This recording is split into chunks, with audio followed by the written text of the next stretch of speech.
उत्तर प्रदेश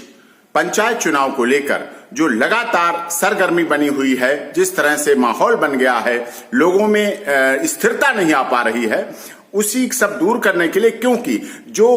ग्राम प्रधान पंचायत के लोगों ने डीपीआरओ जिला स्तर पर अपनी आपत्तियां दाखिल की थी, ऑब्जेक्शन दाखिल की, तो उनकी कोई सुनवाई नहीं हो रही है, उन पर कहीं ध्यान नहीं दिया जा रहा। कुछ लोगों ने ऑनलाइन जारी की थी, उनका कोई रिप्लाई नहीं आ रहा, कोई जवाब नहीं आ रहा उनके बारे में कोई लोगों की, जबकि वो आपत्तियां संवैधानिक रूप से चुनावी स्तर को पंचायत राज चुनाव अधिनियम और उसके आधार पर दी गई, तो उनका अभी तक कोई निपटारा नहीं हो पा रहा है। और इसके विपरीत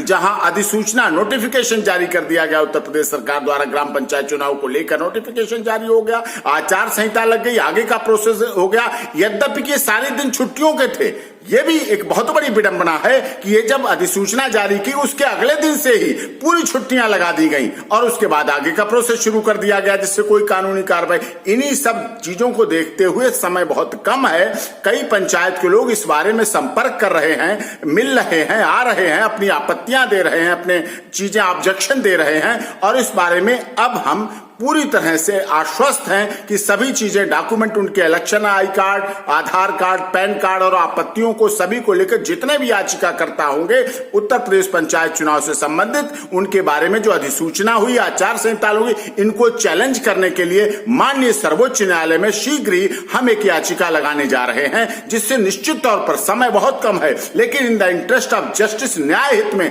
देश की सबसे बड़ी मजबूत और सबसे छोटी चुनावी इकाई लोकतांत्रिक चुनावी को हमें मजबूत करने के लिए यह प्रयास करना पड़ेगा, जिससे न्याय हित में जिन लोगों ने याचिकाएं लगाई हैं, आपत्तियां दाखिल की हैं, ऑब्जेक्शंस दिए हैं, उनकी सुनवाई हो सके, उन पर आगे चीज हो सके, शांति माहौल बना सके, शांति ना फैले। ये अति आवश्यक और महत्वपूर्ण इसलिए भी हो जाता है क्योंकि हमारी लोकतांत्रिक पद्धति है, उसमें ग्राम प्रधान, सरपंच, पंचायत, ब्लॉक प्रमुख, ये सबसे मजबूत इकाई है, उसके द्वारा ही देश की सबसे बड़ी पंचायत, संसद और राज्यसभा के लिए रास्ते जाते हैं। और उन पर अगर ऐसा होगा, उन पर देखिए सबसे निचले स्तर पर ही लोग इस तरह से प्रभावित हो रहे हैं, उनकी सुनवाई नहीं हो रही है, उनकी ऑब्जेक्शंस जो उनकी लगाई गई हैं या वहां प्रार्थना पत्र दिए गए डीपीआरओ पर, उस पर अभी तक सुनवाई नहीं हो रही। लोग एप्लीकेशन देते हैं, रिसीविंग कॉपी है, लेकिन आगे कुछ नहीं हुआ, इसलिए माननीय सर्वोच्च न्यायालय में याचिका डालेंगे।